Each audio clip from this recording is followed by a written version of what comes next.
દિવાળીના mini vacation બાદ જૂનાગઢ ખાતે માર્કેટિંગ યાર્ડમાં ફરી એકવાર ધમધમાટ જોવા મળ્યો। જણાવી દઈએ કે યાર્ડ ખાતે આજથી ખેતી ઉત્પાદનોની આવક શરૂ થતા ખેડૂતોમાં ઉત્સાહ જોવા મળ્યો।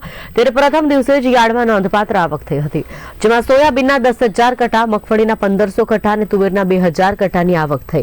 આ સાથે જ ખેડૂતોને સોયાબીનના 1 મણનો સરેરાશ ભાવ 934 મળ્યો, જે ખેડૂતો માટે સંતોષકારક ગણાયો। યાર્ડના ચેરમેન દ્વારા ખેડૂતોને અપીલ કરવામાં આવી છે કે તેઓ ટોકન લઈને જ જણસી લાવે, જેથી વ્યવસ્થિત રીતે ખરીદી પ્રક્રિયા આગળ વધી શકે।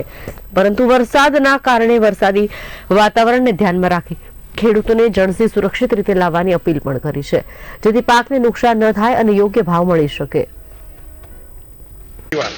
આજે જૂનાગઢ માર્કેટિંગ યાર્ડમાં હું સોયાબીન વેચવા માટે આવેલ, તેમનો ભાવ 934 રૂપિયા આવેલ છે, તો સારો ભાવ મળ્યો છે, એમાં અમને ખુશી વ્યક્ત કરીએ છીએ। અને જૂનાગઢ માર્કેટિંગ યાર્ડમાં સારો વહીવટ, સારો તોલ અને રોકડા રૂપિયા તેમનો અમને વધારે આનંદ થાય છે। અમને આવો ભાવ બધા ખેડૂતોને મળતા રહે તેવી અમે આશા રાખીએ છીએ। ભારત માતા કી જય, જય હિન્દ। માર્કેટિંગ યાર્ડમાં વ્યવસ્થા બહુ સારી છે, અહીંયા સારો આરામગૃહ છે, જમવા માટેની વ્યવસ્થા સારી છે અને કમિશન એજન્ટો પણ સારું ધ્યાન આપે છે, તેમને અમને એવું સારું એવું રિફંડ મળે છે અને તમને અમને આનંદ છે। તમામ જણસીઓનું વેચાણ કરવામાં આવે છે, તેમજ આજરોજ સોયાબીનની 10,000 કટ્ટાની આવક, મગફળીની 1,500 કટ્ટાની આવક તેમજ તલની તુવેરની 2,000 કટ્ટાની આવક થઈ છે।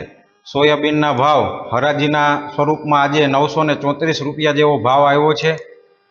વરસાદી વાતાવરણને કારણે જેમ માર્કેટિંગ યાર્ડ કર્મચારીઓની સૂચના મુજબ જેમ સૂચના આપે એ મુજબ જણસી આવવા દેવી, જેથી કરીને ખેડૂત મિત્રોનો માલ પલળે નહીં તેમજ વ્યવસ્થા સચવાય। એ પ્રમાણે માર્કેટિંગ યાર્ડનું કામકાજ રેગ્યુલર રહે તો સૌ ખેડૂત મિત્રોને સહકાર આપવા વિનંતી।